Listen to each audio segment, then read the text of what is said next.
Hey everyone, this is Bulba Trainer. I came up with a blurb on my Twitter a little while ago about how I would structure an Assassin's Creed game set in Japan. It was kind of a throwaway comment in the moment, but my brain wouldn't stop ruminating on it, and that led to me making this video. Before I start, I want a disclaimer of sorts.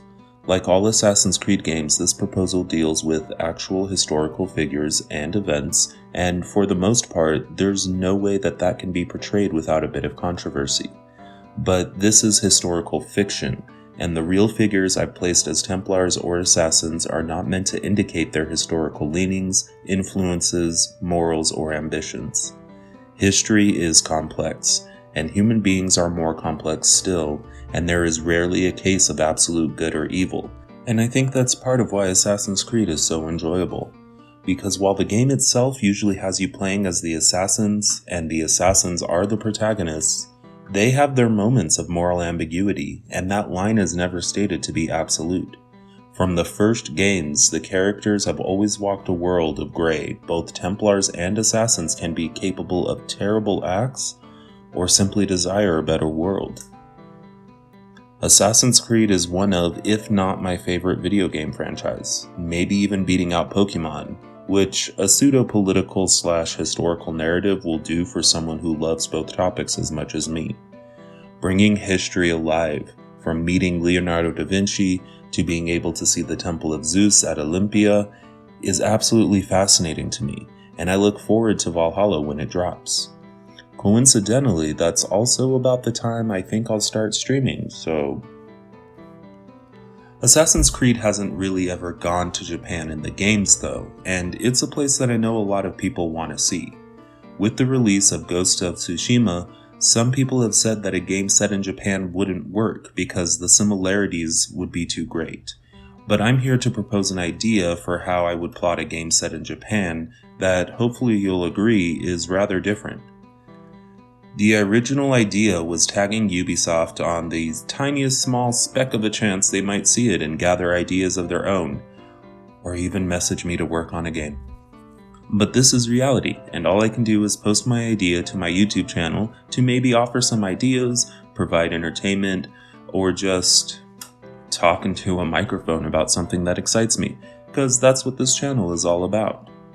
So, subscribers, guests, and if you're watching, Ubisoft designers, here's my idea for Assassin's Creed Restoration. Let's start off with the name. For those with even a passing understanding of Japanese history, you'll remember that the Meiji Restoration was a period in the mid-19th century which already provides a split from Ghost of Tsushima.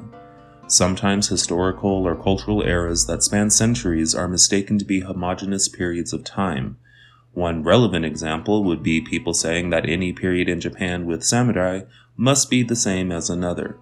However, the Ghost of Tsushima game takes place in the 13th century, almost 600 years passed between the two events. To put that in perspective, for you, watching this on your laptop or smartphone, roughly 600 years ago, Joan of Arc was battling for France. It's a pretty long period. Okay, so it's a different time period, but why? Well, the Meiji Restoration was one of the most significant events in Japanese history. It represented a change in the political structure as well as the blossoming of industrialization in the country. The period is also one that deals with the colonialism of the US, as it was an unequal treaty on the part of the United States that forced Japan into the world on its terms. And this, combined with other pressures, actually led to the rise of the emperor as an actual ruler for the first time in centuries. It had consequences, both good and bad, that are still being felt today. It's fertile ground for factions, story, and lore. If I moved the starting point of the game back a little bit further than that, we'll enter a period known as Bakumatsu, which was the struggle to take Japan from a mostly isolated feudal society run by the shogunate to an empire run by, well, the emperor, and in diplomatic relations with the rest of the world. You can't tell me there isn't space for Templars and Assassins and all that. That's a lot going on, you might say. Yes, and here's a little history to understand why. In the Assassin's Creed universe, the assassins backed the Tokugawa shogunate in the beginning. They actually helped to ensure its rise to power. A shogunate is the name for the government of Japan when it was under de facto control of military leaders who were known as shogun instead of the emperor. This period lasted nearly 700 years. The fact that Tokugawa Ieyasu had seen, within 50 years, the battle between the assassins and Templars spill into his own country might have led him to discuss it with his government and eventually his grandson, Tokugawa Iemitsu. Fearing a disruption of the fragile political stability, Iemitsu decided to close the country.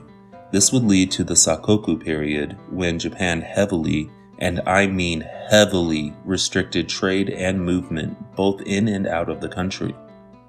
Thinking the country was secure from any major Templar threat, the assassins mostly left it to its own devices, except for a small group which we'll discuss in a minute. But the Templars snuck in through the ports of trade still open with China during this time. Correctly thinking that the emperor was just a figurehead, they focused instead on the shogunate, putting in operatives and setting up influence in Japan, subtly so as to not attract the attention of the assassins. And it works.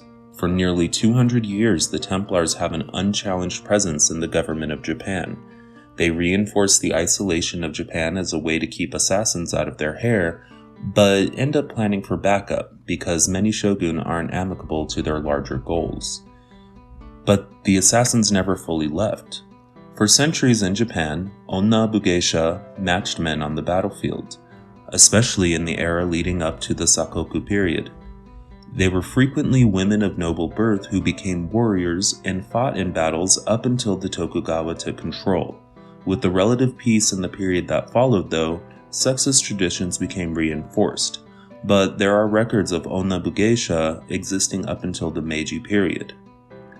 For this game, the assassins kept their presence in Japan through these onna bugeisha.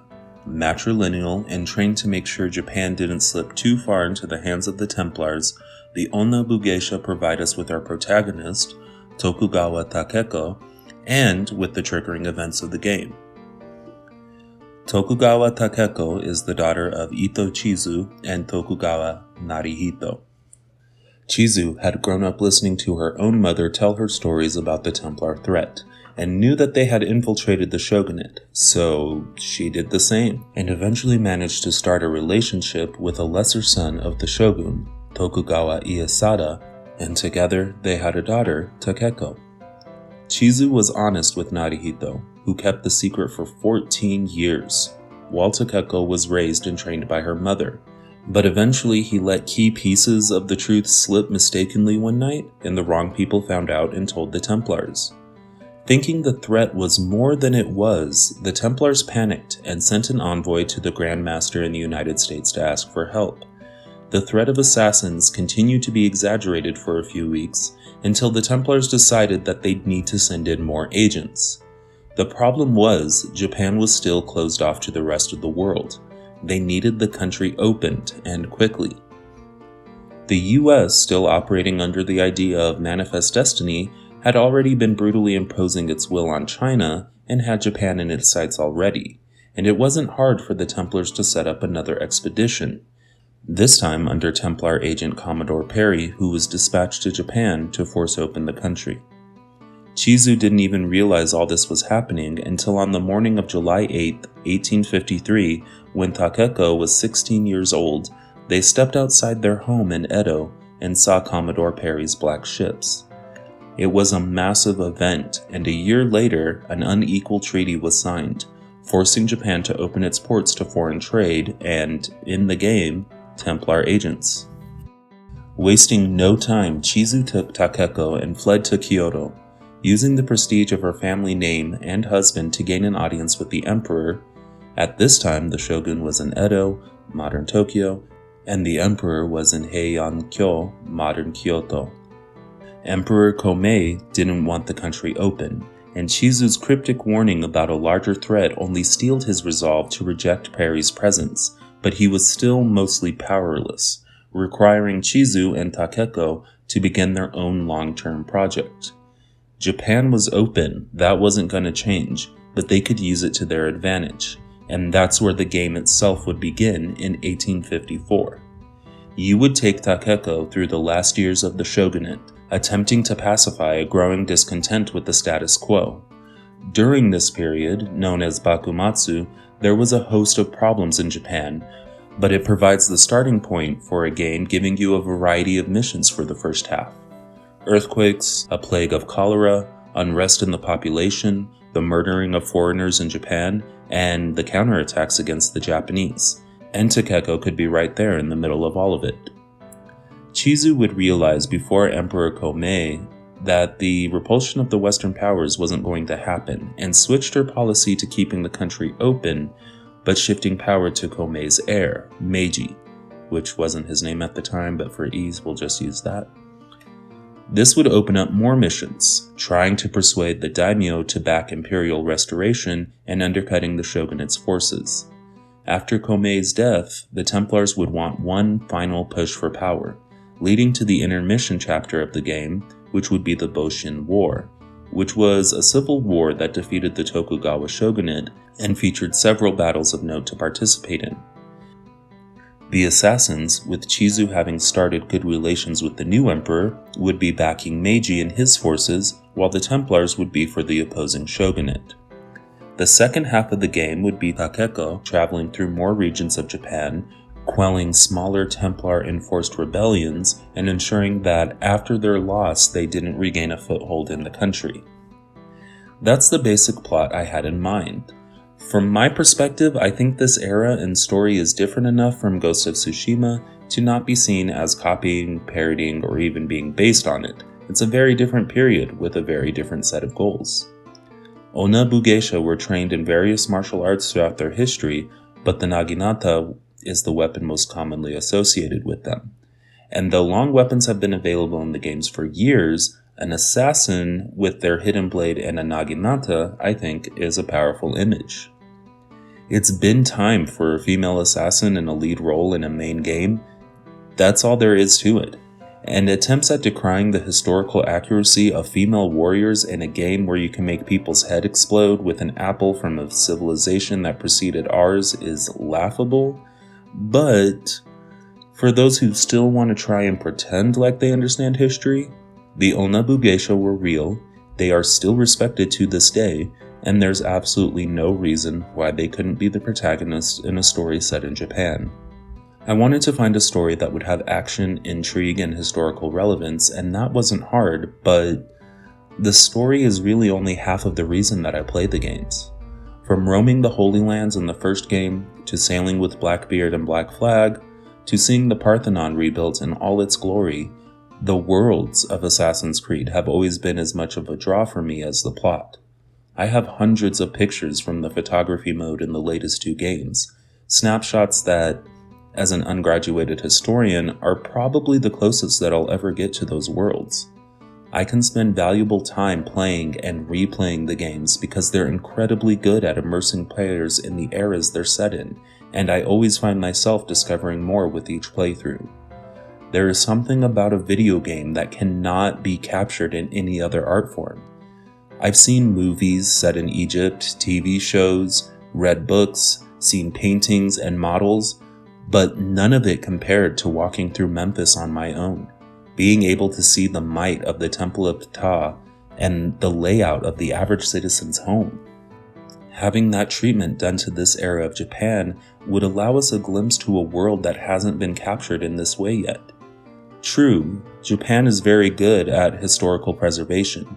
You can visit Gion in Kyoto, or Asakusa Shrine in Tokyo, or the rebuilt Osaka Castle when visiting Japan, but even though the preservation efforts are excellent, visiting historical sites today is a little different than being able to walk through them in the past.